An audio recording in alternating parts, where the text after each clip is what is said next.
Sziasztok! A mostani videóban a francia Svájcba kalauzolunk el titeket. Amikor az ember az Amerikai Egyesült Államok csodálatos tájait járja be, könnyen azt hiheti, hogy már mindent látott, de a világ tele van meglepetésekkel. Úgy döntöttünk, hogy az év első kalandja a Genfi tó környékére repít minket. Montreux utcáin sétálva és Genf csillogó vizeit csodálva rájöttünk, hogy minden úti cél egy új történet kezdete. Az első megállónk Lausanne lesz, ez a Lac Léman, tehát a Léman tó partján található, a másik végén pedig Genf. Itt leparkoltunk most jelenleg Lausanne-ba, a belvárosba, mint mindenhol Svájcban, elég drága a parkolás a belvárosba, egy parkolóházba álltunk most meg, és 1 frankba kerül 15 perc.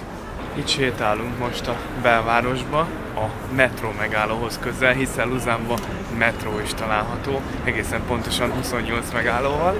Szóval arra lettünk figyelmesek, hogy elég sok hajléktalan és kéregető van itt az utcán, az eddigi városokhoz képest elég sok, hiszen eddig Zürichben, Bernben, meg ezekben a nagyobb svájci városokban egyáltalán vagy nagyon elvétve láttuk.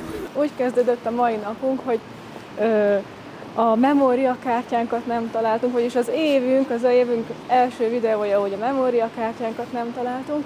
Megérkeztünk, kellett venni egy újat. De amúgy is vettünk volna, hozzáteszem, mert múltkor ugye elvesztek az adataink, úgyhogy azt amúgy is vettünk volna, viszont a mikrofonhoz a kábelünket nem hoztuk el ide magunkkal, úgyhogy most bementünk ide a Globusba, és azt is vettünk magunknak, úgyhogy most már készen állunk a videózásra, és egy kicsit szerintem most már a kedvünk is jobb. Itt a városháza, nézzétek meg milyen vízkiköpője van a csatornának, ilyen sárkány, koronás sárkány van rajta, és ugye itt már mindenki franciául beszél, hogyha te itt németül vagy mondjuk olaszul akarsz megszólalni, ugye ezek a nyelvek jellemzőek Svájcra, akkor inkább átváltanak angolra, hiszen ő is egy olyan nyelven akar veled beszélgetni, ami neked se az anyanyelved, és így ő is egy kicsit biztosabban érzi magát egy idegen nyelven, hogyha beszélni kell. Hiszen itt Svájcban 4 nyelvet beszélnek, ugye legtöbben beszélik 60%-ban körülbelül a németet, utána jönnek a franciák egy olyan 20%-kal, aztán az olaszok és a rétoromán. Ez olyan hihetetlen még mindig nekünk, hogy egy ilyen kis ország, körülbelül fele akkora, mint Magyarország, 8,5 millióan lakják, és mennyi kultúra, mennyi nyelv keveredik itt össze egymással. És az utcák is teljesen Franciaországban érzem magam, szerintem te is ott érzed magad. Igen. Bólogat, igen. Macskaköves utcák vannak itt, egyedül az árulkodik arról, hogy még mindig Svájcban vagyunk, hogy svájci frankkal tudunk fizetni. Sometimes it burns, sometimes it hurts. When you say my name, but thinking of her. Felsétáltunk a katedrálishoz, és innen nagyon szépen rá lehet látni a városra. Ott van a vasútállomás, ahonnan elindultunk, ott parkoltunk le a környéken. A jobb oldalon ott van a Léman tó, amit majd valószínűleg körbe fogunk járni, és érdekesség még, hogy ezen a részen ugye különösen imádnak enni, innen terjedt el a fondue, a palacsinta, meg még sok más étel. A fondue-t majd el fogjuk készíteni egy következő videóba. Ebből a régióban származik nem csak a fondue, hanem a kirs, ez egy ilyen tésztás zöldséges étel, az alpesi makaróni és a röszti is. Gyönyörű szép régi házak vannak itt egyébként, és amit még Lausanne-ról tudnotok kell, az az, hogy a 4. legnépesebb város itt Svájcon belül. Ugye itt vagyunk most még a Léman tó partján még mindig, és mindenfelé régi épületek vannak, a kamerató oldalán ott van a tó, és havas hegycsúcsok magasodnak az égbe, egyszerűen mesébe illő. Ugye az előbb ott voltunk lent, ott van a városháza, ahol az a sárkányos esőeres csatorna van, és ott nézzétek meg milyen gyönyörű, van ott egy hatalmas nagy csúcsos épület, és itt van a tó, és megy le a nap, igaz, hogy már nincs olyan meleg, de eddig gyönyörű szép napsütés volt, és ott vannak hátul azok a gyönyörű szép hegyek, amik már egyébként Franciaországban vannak. Ez pedig mögöttem Lucánnak a legikonikusabb jelképe, a katedrális. Ide fel kell mászni a hegyre, és akkor gyönyörű szép kilátást árul elétek, illetve ez a 12. századi katedrális. Nézzük meg belülről is.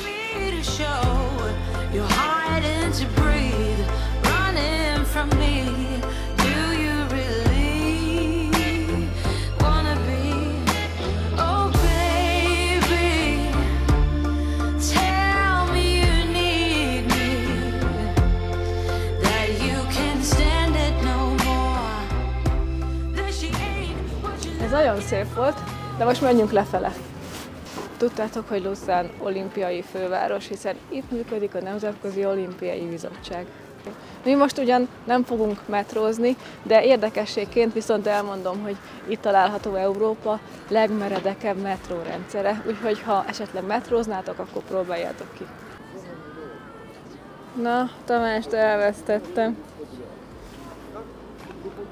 Mit találtál? Semmit. És most pedig azt hiszem, hogy elindulunk a szállásunkra, ami egy nagyon jó kis szállás. Itt amúgy nagyon drágák a szállások, de nekünk most kedvezményünk volt, mert hát a munkahely miatt, úgyhogy meséld el. Egy butik hotelt foglaltunk.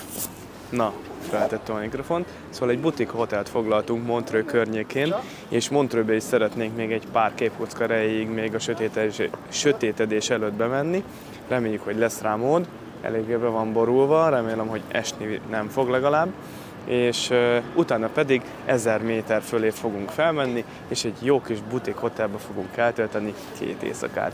Annak ellenére, hogy mi az ország német nyelvterületén lakunk, ide eljöttünk most erre a francia nyelvterületre, és nekünk ez olyan furcsa. Szóval itt egészen mások az emberek, mások a szokások, mások az utcák. Itt egy icipicit, mintha koszosabbak lennének, és jobban össze vannak firkálva a falak.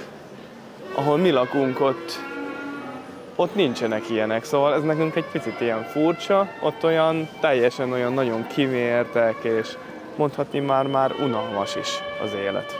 Most van vége a munkaidőnek, és nézzétek meg, kiszabadultak az emberek az utcára, tiszta nyüzsi van, meg minden. Azért hétköznap van, és eddig nem volt ekkora nyüzsgés, amikor elindultunk felfele a főszékesegyházhoz. Itt nagy akciók vannak. Ebben a városban és minden nagyvárosban keverednek a különböző népek. Volt itt kínai étterem, afrikai bolt, elég multikulti, mondjuk egy Zürichhez vagy egy Bernhez képest, de Genfhez már nem, hiszen Genf az hasonló, mint Lausanne. Az is egy nagy multikulti város itt Svájcban, azt is meg fogjuk majd nézni. Viszont most, hogy sétáljunk a Le Flon negyedbe, a művész és bárjairól híres negyedbe. Gyerünk!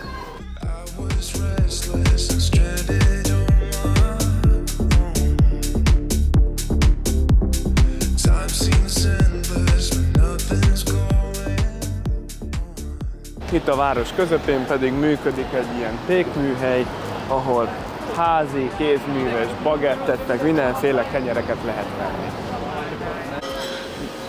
Nagyon finom illat van itt bent. Ez ilyen önkiszolgáló kis bolt vagy étterem. Itt vannak, hogy hány hónapos érlelésű sajtok. Ugye Gruyère negyeden, illetve Gruyère régión is keresztül jöttünk. Visszafele majd, hogyha most már van kábelünk, meg memóriakártyánk, majd felveszünk nektek, ez egy nagyon híres svájci sajt. Nagyon finom, friss termékek voltak, nagyon fontos, hogy friss. Megéheztem, de nem itt fogunk menni, hanem majd később. Ide értünk a Flonhoz, mellettem itt van egy park, és itt fogunk lemenni, mert ott különböző bárok és galériák vannak, nézzük meg őket. Nekem amúgy erről a részről a Denveri Dairy Block jut eszembe, ugye ott is tele volt ilyen jó kis hangulatos bárokkal, éttermekkel, különböző galériákkal. Ja, apropó, láttátok azt a videót? Ha nem, akkor tudjátok, mi a dolgotok. Kattintsatok fent a kártyára.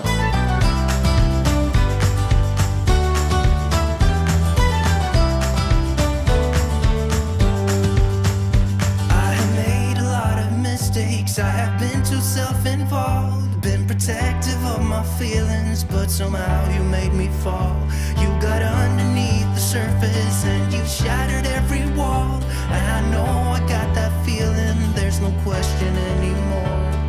And now I stand here calling at your door. Oh, now I stand here calling. Megérkeztünk a szállodába, és most fogjuk elfoglalni majd a helyünket.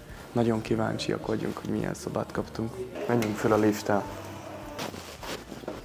Gyere, gyere!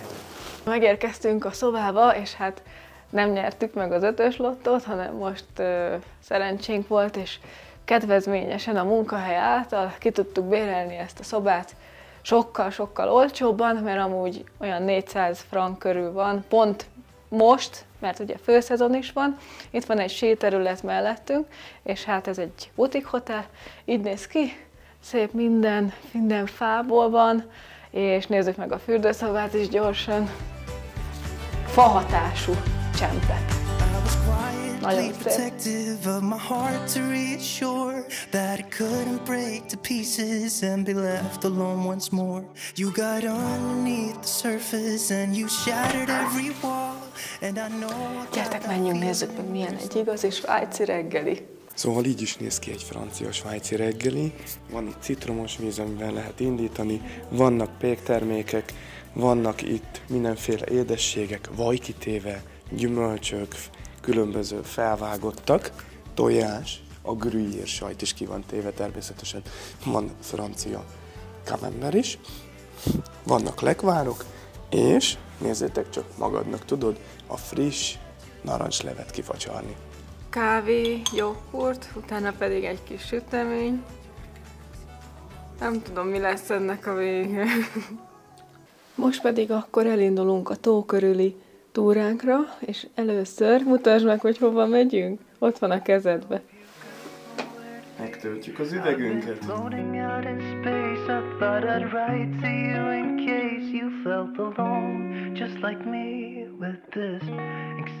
Megálltunk megetetni a kocsit, mert már nagyon éhes volt, és itt ugyancsak 35 centtel olcsóbb a gázolajnak a literje, mint otthon nálunk.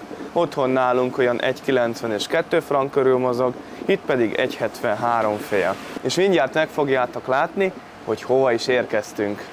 Na, ebből már kitalálhatjátok, meg a mögöttem látható kiírásból, hogy eljöttünk megint Evianba, ugye megígértük nektek, hogy a Le Mans-tót körbe fogjuk járni, és gyertek, most töltsük meg az üvegeket. Egy gyönyörű szép kisváros ez az Evian, itt a fürdőpont felújítják, itt a kút lent, innen csörgedezik ez a nagyon finom víz, aminek rengeteg jótékony hatása van, de ezt már az előző videóban, hogyha ide felkattintotok, akkor ott is elmondtuk már, hogy a többek között a vesekő ellen is jó hatása van ennek a víznek, és nagyon szeretünk ide visszajárni, itt a Le Mans-tól környékén, keresztül Wallis kantonon, egy gyönyörű szép út vezet ide, hogyha az időtök engedi, és erre jártok mondjuk Genf vagy Montreux környékén, akkor mindenképpen Eviant is ejtsétek útba. Tudjátok, hogy miért olyan népszerű az Evian víz? Hogy miért ismerik mindenhol a világon? Hát azért, mert Franciaország leghosszabb és legmélyebb gleccser alatti víztározójából ered.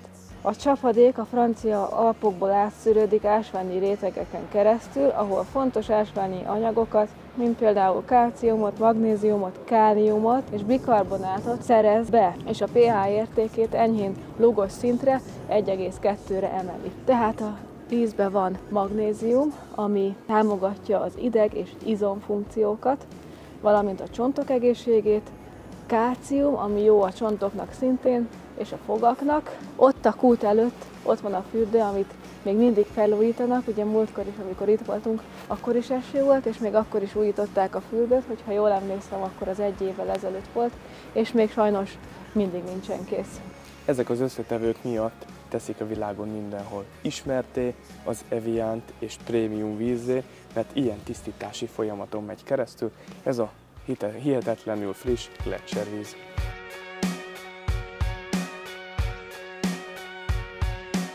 Nézzétek meg, milyen jó kis ilyen karafék vannak itt. Fél liter, 24 euró ez itt. A Tényleg 280-as az meg 17 euró. Azért mondjuk az elég drága. De hát ez van. Lesétáltunk ide a Lac Le Manshoz, ugye sokan Genfitónak is nevezik, de nem ez a hivatalos neve, hanem Lac Le Mans. Tegnap ott voltunk szembe, az ott Lucerne, ugye francia Svájcban. Nagyon tetszett nekünk a város, nagyon kis vibráló város volt, és ott vannak a hegyek körülötte, és ezért is olyan fantasztikus ez a tó. És abba az irányba fogunk majd tovább menni, és ha ide eljövök, abba az irányba fogunk tovább menni, majd Genève felé, vagy Genf felé, de előtte beszéljünk egy kicsit a tóról. Abba az irányba pedig, amit előbb is mondtam, onnan jöttünk, ott van Montreux, és ott van a szállásunk is, és onnan fogjuk körbejárni most ezt a tavat, ami Európa egyik legnagyobb tava, és képzeljétek el, hogy sok helyen elérheti akár a vízmélysége a 300 métert. És éppen most áll ki egy hajó, lehet hajókázni is menni természetesen, de mi mindig ilyen rossz időben jövünk sajnos, eddig még nem sikerült jó időben jönni, mikor akár még fürdeni is lehetne a tóba, de reméljük, hogy idén ez majd változni fog, és majd úgyis meg tudjuk mutatni ezt a részt, hogy jó idő van, és fürdünk.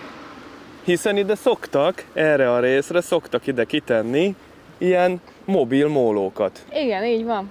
És innen lehet ugrálni a vízbe, és szerintem tényleg csodálatos ez a látvány. Itt lehet venni jegyet, itt vannak az árak, át lehet innen menni a szemközti Luzánba, el lehet menni hajós kirándulásra, itt vannak, hogy melyik mennyi ideig tart, mennyibe kerül, szóval tök jó. 14 eurótól van, ha jól látom, igen? Aha, a felnőtt az 14, a gyerek az 10, és akkor ki lehet különböző útvonalakat választani. Nem is olyan vészes az ára ahhoz képest, nem? Szerintem nem, egyáltalán nem. Megérkeztünk ide Genfre, itt van a parkolóház rögtön mellettünk, ahol leparkoltunk. 4 óra 1 frankba kerül, ahogy Lucerneben is volt, és esik az eső. Pedig legutóbb jó idő volt, mikor itt voltunk, tehát most akkor így nézzük meg, és így mutatjuk meg nektek a várost. Hát a város az nagyon gazdag, erről árulkodik a Cartier, a Valentino, a Louis Vuitton, Omega üzlet, mindenféle luxusmárkák vannak itt, pedig még csak most jöttünk fel a parkolóházba. Számomra Genf eléggé hasonlít egy ilyen tipik francia városra, vagy mondjuk egy Monacóra, mert nézzétek meg, külön motorparkolóhelyek vannak, kis autókkal járnak, mert annyira sokan vannak, és annyira kevés a parkolóhely, hogy így tudnak közlekedni, és rengeteg a dugó. Svájcnak a második legnépesebb városa Genf, 600 000 fővel, ez ugye az elővárosok nélkül értendő, 2022-es adat alapján.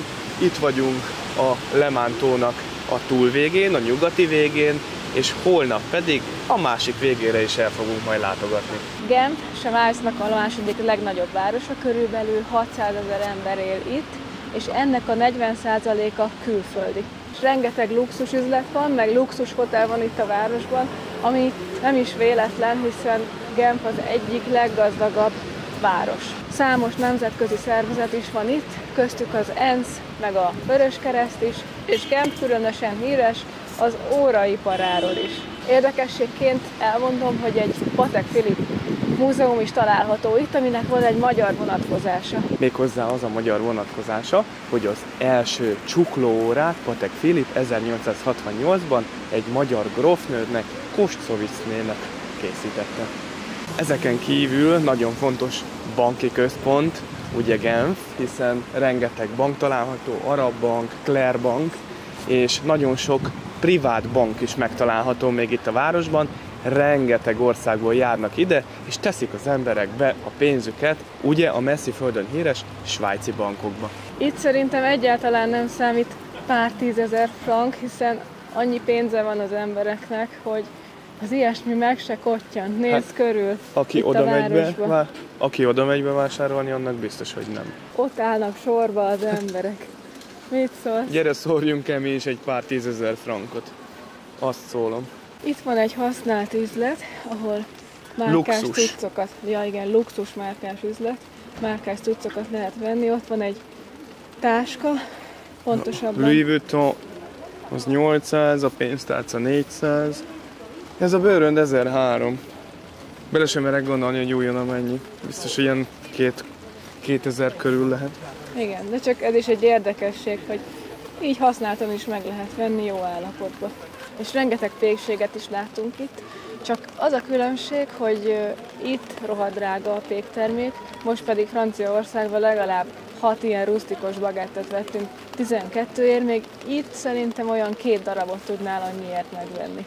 Tele van itt is ilyen kézműves, művészi boltokkal, persze méregdrágán. Genfben nagyon erősen jelen van a kálvinista vallás és a kálvinista templomok, olyan, mint itt mögöttem ez a Szent Pierre főszékesegyház, hiszen Calvin itt prédikált az 1500-as évek közepén, ezért is még a mai napig nagyon jelentős. Marhára esik az első egész végig, annyira nem is élvezetes így a városnézés, de azért igyekszünk mindent megmutatni, amit csak tudunk. Így elsőben is Genfnek az egyik jelképét mutatjuk be, amiről megismerszik a város. Ott van mögöttem, hogyha most éppen menne, csak előbb állították le, egy hidraulikus szivattyú állomásnak a nyomáscsökkentő szerepe. Az 1886-os években funkcionált még szivattyúként, és mostanra lett már a városnak a jelképe. Régen nem is itt volt, de most már ide tették a városnak a legforgalmasabb pontjára, hogy a turisták gyönyörködhessenek benne. Ez a szivattyú 140 méterig is fellövi a vizet, marha magasra, másodpercenként 500 liter víz megy a levegőbe. Most pedig átjöttünk a tó túloldalára, és megyünk, megnézzük, hogy Genfnek még milyen magyar vonatkozása van. Megérkeztünk, ez itt a Sissi szobor Genfben, mert Sissi nagyon szeretett itt nyaralni, üdülni, kikapcsolódni, akkor még, amikor élt. 1898. szeptember 10-én egy olasz anarchista, amikor éppen Sissi magánéleti problémákkal küzdött, és eljött ide kikapcsolódni, a hajó túrájára készült, fel akart éppen szállni a hajóra, leszúrta őt ez az anarchista, és meghalt. Nem is közvetlenül a szúrásba halt bele, hanem az azt követő belső vérzésben, és ennek az emlékére állítottak szobrot itt Genfben. És ahogy így sétálunk vissza az autóhoz a promenádon, itt is rengeteg luxusszálloda van, meg éttermek, meg ilyen ételárusító helyek, jobb oldalt pedig hajók, meg jachtok, és ez is arról árulkodik, hogy itt az emberek nagyon jól keresnek, körülbelül olyan 2 millió forintot átszámítva havonta megkeresnek, és ugye ezekhez a fizetésekhez állítják be az itteni árakat is. Nekem így összességében Genf nagyon tetszett, még így az eső ellenére is, és biztos vagyok benne, hogy még ide el fogunk jönni jobb időbe is, amikor mondjuk nem esik az eső, akár akkor, amikor bele lehet menni a tóba, fürödni egyet, vannak kialakítva ilyen mólók, és jól fogjuk magunkat érezni. I know sometimes life can be tough, and you feel like you just had enough.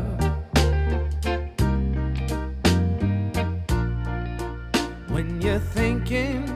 Tegnap este fürdőztünk egy jót, kipróbáltuk a szállodának a szaunáját, meg a jacuzziját, és nagyon jól éreztük magunkat.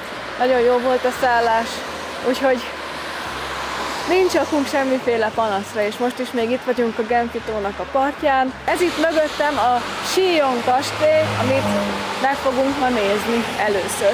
Szóval a kastélynak a története az 1150-es évekre nyúlik vissza, amikor a szavoyai grófok uralkodtak itt, és mivel itt vannak az Alpok, meg ugye a Genfi tó, ezért tökéletesen ráláttak így a kereskedelmi útvonalakra, és amikor így áthaladtak a hajók, akkor tudtak tőlük vámot is beszedni. És mára már itt Svájcban ez a leglátogatottabb kastély, úgyhogy nézzük meg kívülről, belülre nem megyünk, mert most nincs annyi időnkre.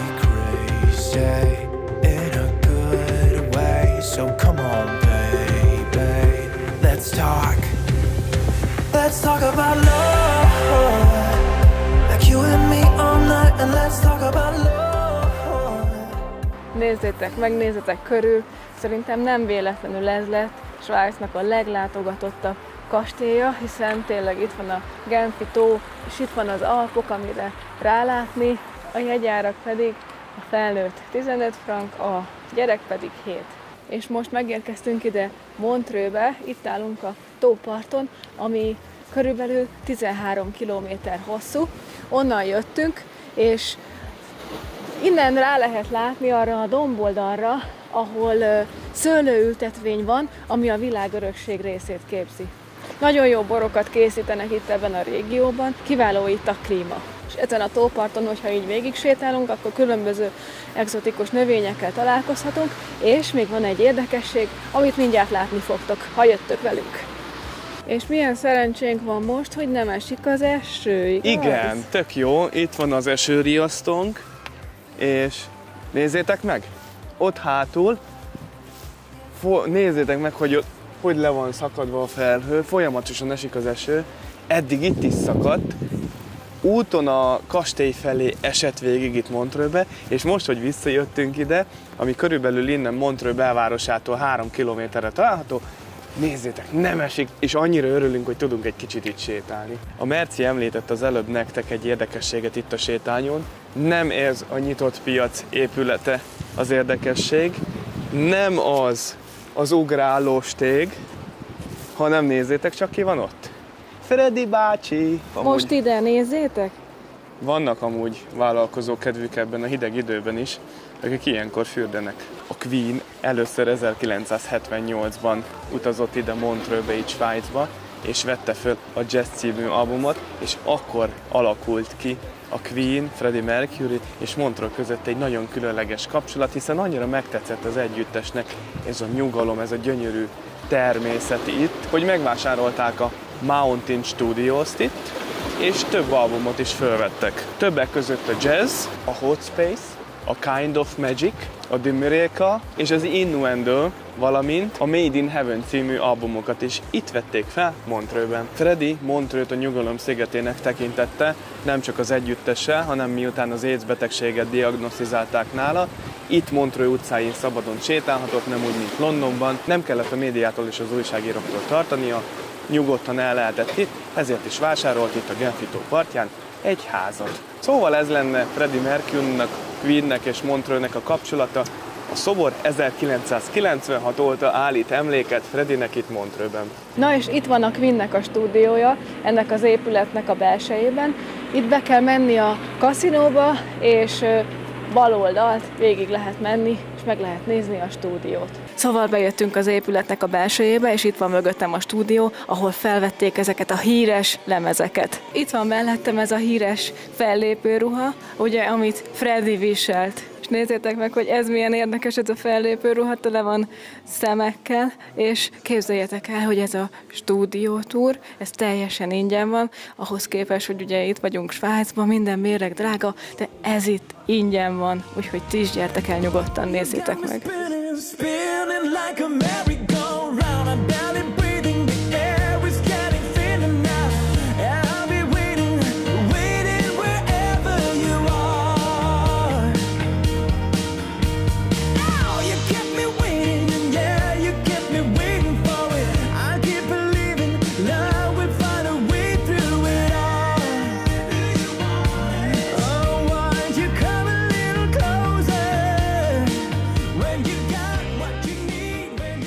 Srácok, ez itt már a videó vége, úgyhogy ha tetszett, akkor dobjatok nekünk egy lájkot, iratkozzatok fel. Találkozunk a nagy utazás előtti részben, amikor az általatok feltett összes kérdésre válaszolni fogunk. Ha esetleg még van kérdés, akkor írjátok le nekünk ide kommentbe, hogy erről se feledkezzünk meg, bármilyen fajta kérdés jöhet.